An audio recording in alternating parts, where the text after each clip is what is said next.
911 days ago, I stood in this exact spot to start filming my review video of the Pocket 3. Across those 911 days, I have shot hundreds and hundreds and hundreds of hours of footage with Mr. Pocket 3, and I'm not gonna lie, we've had a lot of fun. He's been the camera I've used the most, the camera I've seen being used the most. You know when you're watching other people's videos and you're like, that's being shot with a Pocket 3.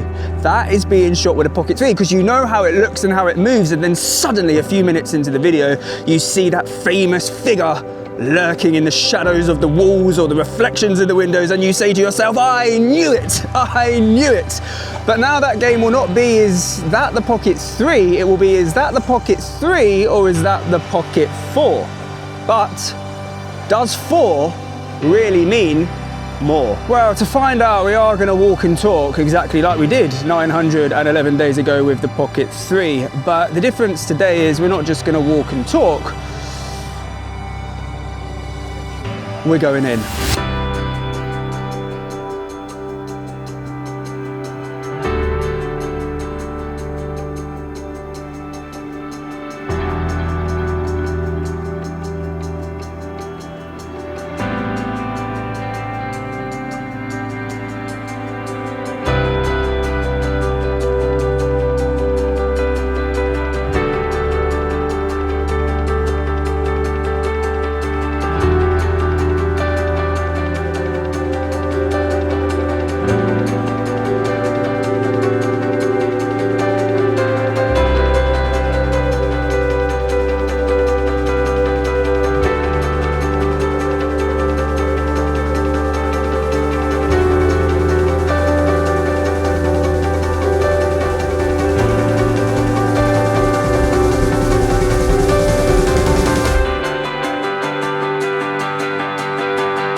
Oh my gosh. Oh my golly gosh. Mate, that was so good. Like, I got off the boat and like the adrenaline, like, I just forgot what we were doing. Like, I had to compose myself and remember why we're here. I'll be honest with you, I think we've peaked. Like, I literally think we've peaked this early on in the video. So listen, I won't be offended if you want to lock off now, because I don't think the video is going to get any better than it has done with that. I am a bit wet though. I am a little bit wet, more wet than I was thinking I was going to be, and the Pocket 4 is wet. But so far, he's not showing any signs of like, you know, like like we'll keep our fingers crossed. Anyway, that was a lot of fun. And talking of fun, leading up to Pocket 4 being released, I've been having a little bit of fun with this. Who remembers this? This, my friends, is the Pocket 2. All right, so this is what we're looking like on the Pocket 2. When was the last time you saw a video shot on the Pocket 2? Here it is. Now look, I had to dust this thing off. Trust me, it was in the drawer. I had to do some dusting because I haven't turned this thing on for ages. But when I was playing around with it and I watched the footage back on the laptop and stuff, I was actually pleasantly surprised at how, I want to say, okay it looks. Like you could still use this today. Like it's definitely still usable. Obviously it's not the best of the best. One thing that is slightly ridiculous, that's the only word I can think of, is this like mini screen. Like I cannot now think how we used to use this, but we did. And actually this camera, the Pocket 2, will always hold a special place in my heart because it was the first kind of mini camera like of this kind that launched this YouTube channel for me that I was playing around with and all of that stuff, to the point where I didn't even have a microphone at that point. And when I was doing voiceover videos, I used to use the Pocket 2 like as a microphone, so I used to like record the voiceovers and remove the video, and yeah, there you go. So this little baby will always hold a special place in my heart, so I don't want to be too mean to it. But let's be honest, something needed to change. Like we needed a better screen, and we needed a few more features, and we needed a better camera, which is why DJI gave birth to this bad boy. This is the Pocket 3. The Pocket 3 solved a lot, if not all, of the issues we had on the Pocket 2. That ridiculously small 1-inch screen changed to a 2-inch rotatable screen. We went from a 1/1.7 inch to a 1-incher, 1080p 120 to 4K 120, 8-bit to 10-bit, Active Track 3.0 to 6.0, a much bigger battery, and full wireless mic connectivity. Everything on the camera, in the camera, around the camera, near the camera was upgraded. Like I said at the beginning of this video, I have not been out and about or in and about and seen another camera more in people's hands or on people's tables or reflections and shadows in people's videos than I have of the Pocket 3. This is the camera. But now we are here today because DJI has given birth to another baby. This, the Pocket 4. All right, so what do we have? What do we have on Mr. Pocket 4? Well, I've broke this down into two sections, right? Imagine you're at a concert or a festival or something, and you've got the headliners and then you've got the support acts. This is how I've broken it down, because there's a lot of like the headliners that are kind of like in your face upgrades, you know, displayed on the box and stuff. But there are quite a few things hidden in the background that you only realize are there once you start playing around with the camera. So let's start with the headliners. 107 gigabytes of internal storage, which I am so here for. I never want a camera ever again that does not have internal storage. So I'm glad we finally got it. And I finally got a decent amount, 107 gigabytes. Super fast export times. Now I've put 8 million megabytes per second. It's definitely not 8 million. I'm gonna guess it's 800. If it's not, I'm going to put something on the screen. It's definitely not 8 million. 800. Active Track 7.0. 4K 240 versus 1080p 240 on the Pocket 3. 240 is the max in 1080p as well, because just in case you're wondering if in 1080p it goes up to 480. No, it doesn't. 240 is the max. We have a bigger 1545 mAh battery versus a 1300 battery on the Pocket 3. Now, I've been doing some battery tests to see how much more battery we get. So these tests were shot in 4K 25 in the high bitrate, and I got 200 minutes, which is 3 hours. Now, with the Pocket 4, one addition that we do have is the fill light. So I also did the same battery test with the fill light attached to the Pocket 4, because when the fill light is attached, it's using the battery from the Pocket 4. It doesn't run off its own battery. So that same test, 4K 25, I got 151 minutes, which is about 2.5 hours. So about a half-hour difference. And by the way, in those tests, I realized that the file splits at 25 minutes, just in case you're wondering. Now, with the Pocket 3, when I did the same test with that, obviously without the fill light, because you don't have the fill light, I got 2.5 hours. So essentially we've got half an hour more battery in the same test that I did with the Pocket 3 and the Pocket 4. 2 more stops of dynamic range versus the Pocket 3. You can now shoot 37 megapixel photos versus 9.7 on the Pocket 3. A fill light attachment.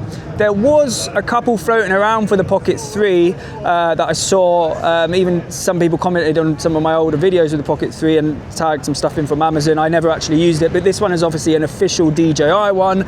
We now have D-Log. There's 2 new buttons, one for zooming and one custom, but the custom button, you can like double it, like you can single press, double press and triple press. So essentially it's 4 buttons because you can assign that button to do like 3 things. So those are the headliners. All right, now time for the support acts. So these are the things, like I said, that maybe are not in your face, lurking in the background. You kind of realize they're there once you start playing around with the camera and reading this and reading that. So the screen is now 300 nits brighter. So 700 on the Pocket 3, 1000 on the Pocket 4. The max ISO in normal video mode and photo mode has doubled from 6400 on the Pocket 3 to 12800 on the Pocket 4, and 6400 in D-Log versus 3200 in D-Log M, and 25,600 versus 16,000 in the low light mode. We now have gesture control to start or stop active track and to take a photo or start or stop a recording.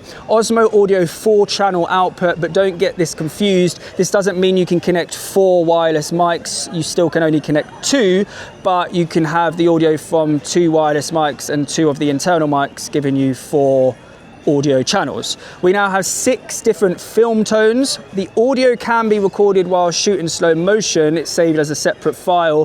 When I played around with the Pocket 3, I didn't realize that can do that as well. So I thought I'd keep it on the list just in case, like me, you didn't realize that you can do that. Yeah, so it saves it as a separate audio file, which is pretty handy. The gimbal head now locks fully away even when filters are attached, but this does depend on the filter. So when you have the wide angle lens attached, which is slightly thicker, it doesn't lock away, but when you have things like ND filters on or the mist filter or whatever, it does now fully lock away because there is a bigger gap than there is on the Pocket 3. We have an improved joystick, color recovery when shooting in D-Log. 2 times lossless zoom can be activated whilst recording, like this. And then you can go even further to 4 times, which is obviously a digital zoom like this. Let's come back out of that. Oh. Now you do have a 2 times lossless zoom on the Pocket 3, but you cannot activate it whilst you're recording, which is, I think, why I haven't even hardly used it on the Pocket 3, because you had to stop a recording, then press, the zoom, then start a recording, then press it. It's just faff. So I hardly ever used it. Whereas now you can press the little new button and do it whilst you're recording. So that is good. And it can be used in subject tracking mode, but not in low light mode. Intelligent, faster focusing. You can tap the screen to lock the EV.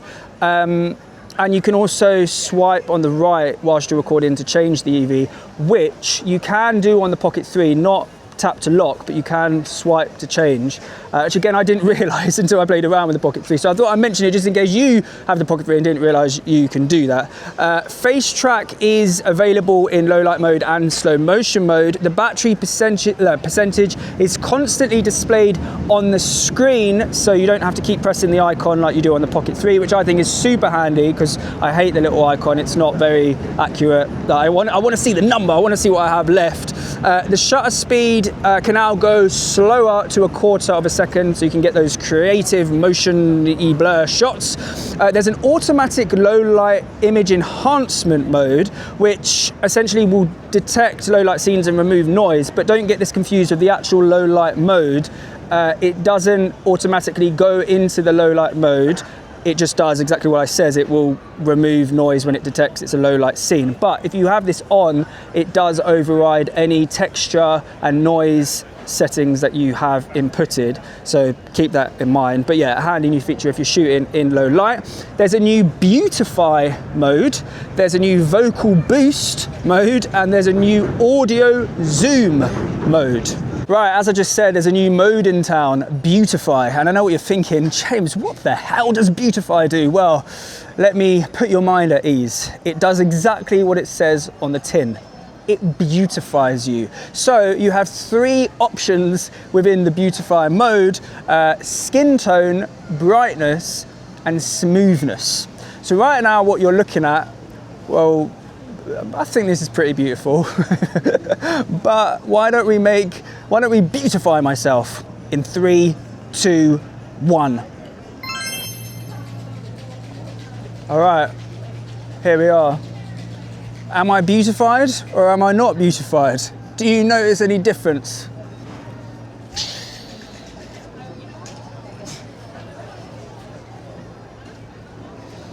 I've turned tanned on.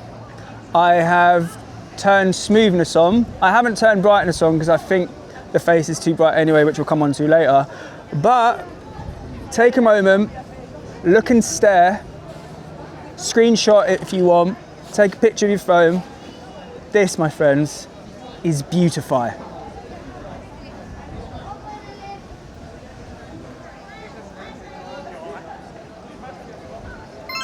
All right, the other new mode in town is Vocal Boost. Now, throughout this whole video so far, when I've been filming with the Pocket 4, I've had a wireless mic attached, purely down to the fact that I always get confused. Is the River Thames the sea, or is it not?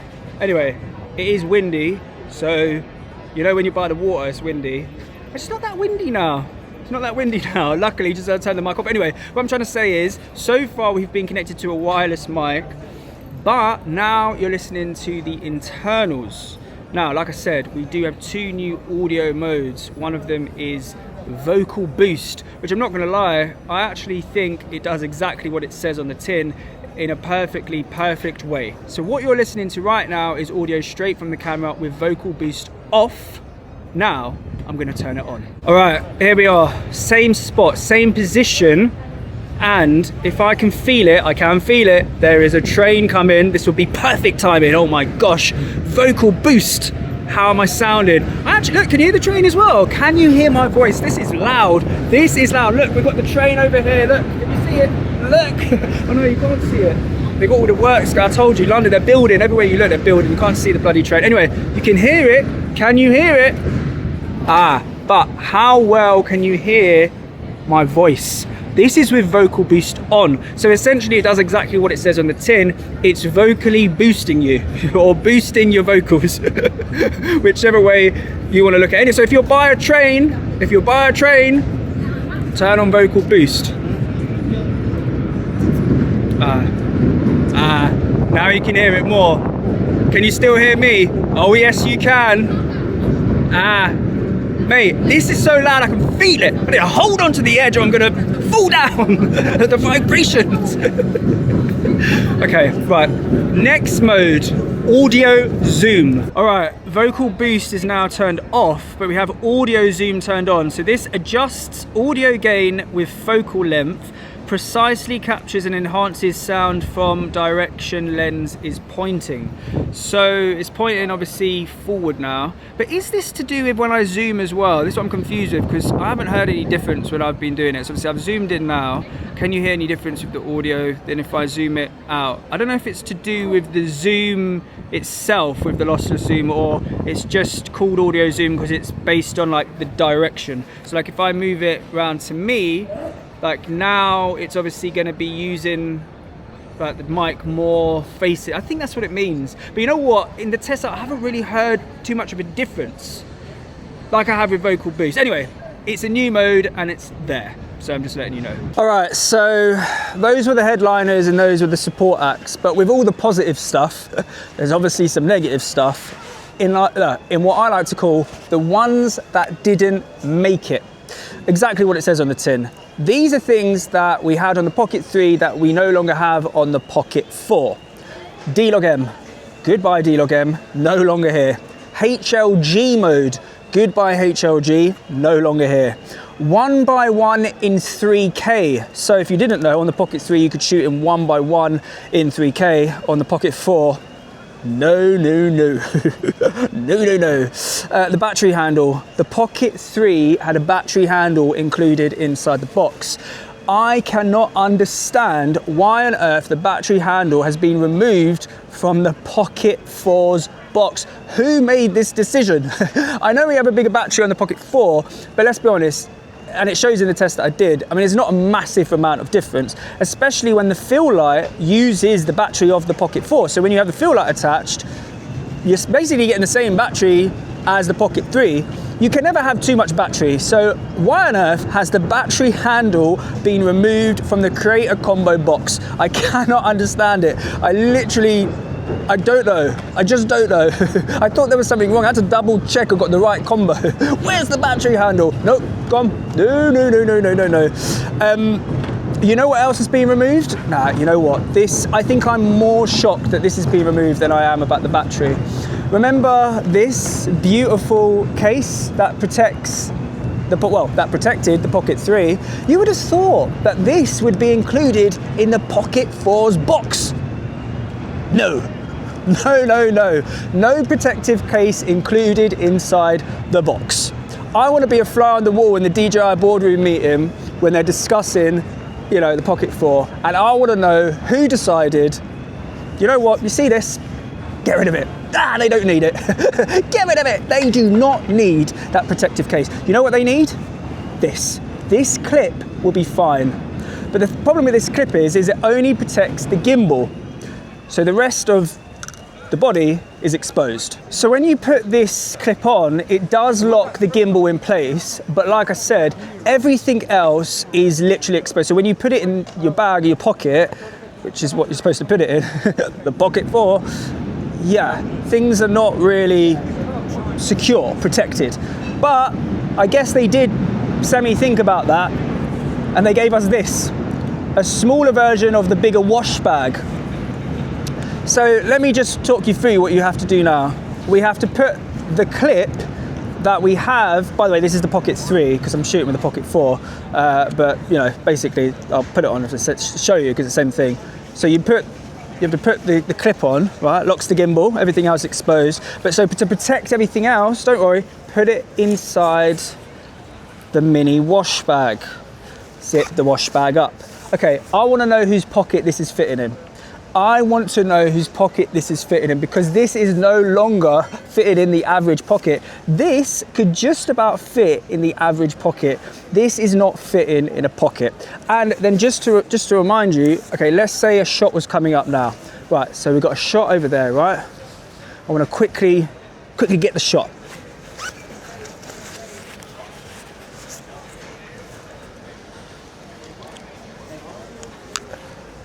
Come on. Got the shot, right? You watch that? Okay. Takes time. Versus, oh, there's a shot. Do you see how quick that was? Did you see the difference? Anyway, yeah. Goodbye protective case, goodbye battery handle. Now, I know what you're thinking, James, stop crying because you can just use the Pocket 3's protective case. You kind of can, but the Pocket 4 doesn't fit as snug in the case as you would think and you would like because the Pocket 4 is 2.2 millimeters wider than the Pocket 3 and 4.5 millimeters longer than the Pocket 3. So it does kind of fit in, but the problem is when you try to take it out, you feel like you're going to break it because it's just tight. It's not comfortable. Anyway, yeah. Goodbye, so long, farewell. Right, the tiny edge on the corner of the screen, you know that little lip thing on the Pocket 3? Probably show you, that was quite handy to have like there. Let's hide my face. Like it's on the corner. Oh, okay, it's not working. Hello? Oh. Anyway, the lip on the corner thing here, that's been removed. So you no longer have that on the corner of the Pocket 4's screen. And one more thing that has been removed is no option to shoot slow motion in log. So on the Pocket 3, you could shoot 120 in log. Nah, can't do that on the Pocket 4. So those are all the things we say farewell, so long, adios to.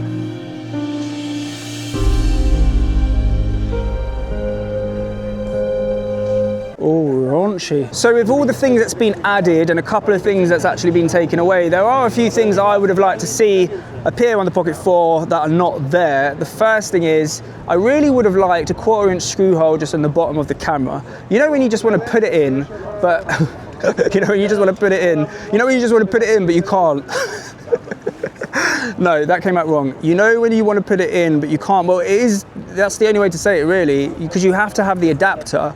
There's been many times I've been out with a Pocket 3 and I haven't had the adapter, but I've had my like selfie stick tripod thing and I can't put the tripod in because I don't have the adapter. I would have really liked I would have liked the 1/4" screw hole just at the bottom of the camera rather than having to, carry this adapter around with us. The other thing I would have liked is some kind of splash proof rating. Now, obviously, as I said earlier, Pocket 4 got pretty wet on the boat, pretty wet. I'm gonna be honest with you, pretty wet to the point where I was worried at one point. And over the years with the Pocket 3, that has got wet, like in the rain and stuff. I've never submerged it in water, and I don't expect to submerge these cameras in water. We've got to be honest with this, but I do think a splash proof rating would be good.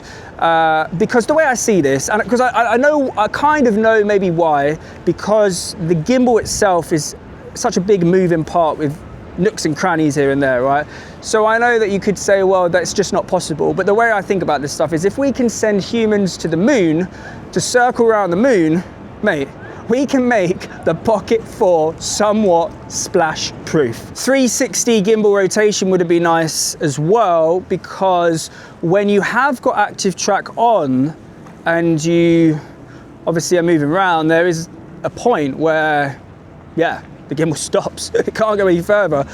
With a 360 operation, there would be no stop point. So it would be able to, go 360. So would it be nice? The other thing is I would have liked to see a 4-axis gimbal rather than 3-axis to help with the bobbing up and down, because you know when you're walking forward, like we've all seen it and I've spoken about it before with the Pocket 3, it's the bobbing up and down motion that appears a lot in most videos, which can be controlled when you do certain moves like walk like a ninja and stuff. But like I've said in other videos, I'm not walking down the bloody road like a ninja. I would have preferred if we had 4-axis gimbal, which would then help eliminate or really drastically bring down that kind of bobbing up and down movement that these 3-axis gimbals give. Now, one thing that luckily wasn't removed was, oh yes, my favorite setting of all the settings, glamour effects.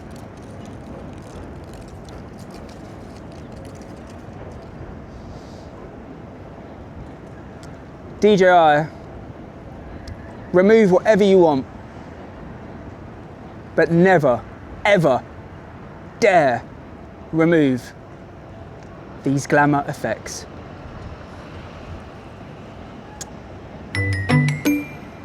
All right, so I think it's that time we introduce our good old friend, Mr. Pocket 3. All right, active track, active. You know what I'm gonna do now? I'm gonna run around like a madman and see if they can both keep up and recognize me. So, let's start off nice and like basic. Hello, hello, hello.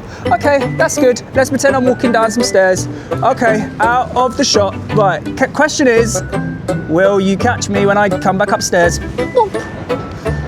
Oh, both of them did. Well done, okay. Well done, both of you recognize me. Okay, let's keep you here. I'm now going to walk behind the wall and blend in with the pedestrians, and then I'm going to walk out of the wall and see if you recognise me. Okay, let's go. Right, let's hope no one steals the camera. Let's hope you can still hear me. So I'm going to go behind the wall now. Going to blend in with the people. Now I see people walking past, people running, people on bikes. I'm going to walk past. Here I am. I'm just pretending, pretend I'm a tourist. Oh, wow! Look at the London Eye. I've seen this all over the pictures, all over the videos. I must take a photo of this. Oh my God, look at it. Cannot believe it. Wow. The question is, has any of them recognised me? Oh, Pocket 4 has recognised me, it's still tracking me. Pocket 3, you don't recognise me. Pocket 4, you do. Wow, bravo. I went behind the wall out of sight. I blended in with the guests, with the pedestrians. Pocket 4 still recognised me. You know what? Absolutely bravo. All right, let's go for a little walk. Both 3 and 4 in exactly the same settings in auto. Let's go over here. Got the bikers, you got the runners, you got the boaters, you got the walkers, you got the carers, you got the taxiers, you got the buses, you got the lorriers, you got the filmers. You know what? Oh, what's this? Someone's left their goods. Right, let's go down here. It's a bit shady, isn't it? Let's see. Oh no, so you've got to watch out for the bikers. You've got to watch out for the bikers. These people are messing around. You one wrong foot. Nah. Right, is this our chance? Yes, go, go, go, go, go, go, go, go, go. Now you got to wait for the carers.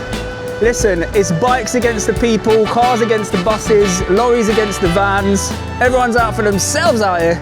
I'm telling you. Taxis against the Ubers, motorbikes against the scooters. Obviously no test would be a test without my beautiful face being in it. And at the moment, I'll be honest with you, I know you think I do, but I don't have Beautify on. This is just me. Yeah, no, everything is exactly the same. Even glamour effects aren't even on, believe it or not. So yeah, this is what faces are looking like directly in the sun. The sun is, yeah, directly in front of me. Let's move around so the sun is behind me. And let's now have a walk this way. See how that looks. Sun directly behind.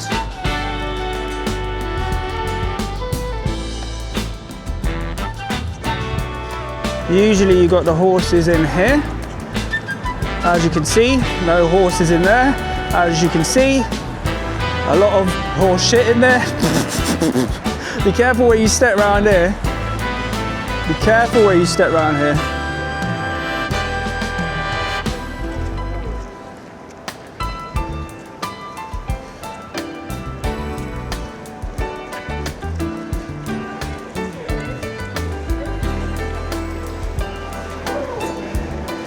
Wow, look at all these seats. What are these seats for? It's like a stadium setup. Wow, it goes all the way over there as well, look. All the way over there. I don't know what on earth is going on. There's always something going on. That's the thing, you can't keep up with it. Always something going on. All right, so what do I think? First of all, I think that I've just realised for the whole video I've had white splash marks on my glasses lenses from the boat. I told you the water was watering, it was like sprayed everywhere. I've only just realised that there's white marks all over my lenses. It's a bit too late now, I'm just going to keep them on at this point. I'm not going to bother wiping them off. Anyway, what do I think? So, Pocket 4, you know what? We only get this Pocket drop once every 3 years. So if it was me, I would have gone hard. Like, I would have gone so hard. But I don't think DJI went hard.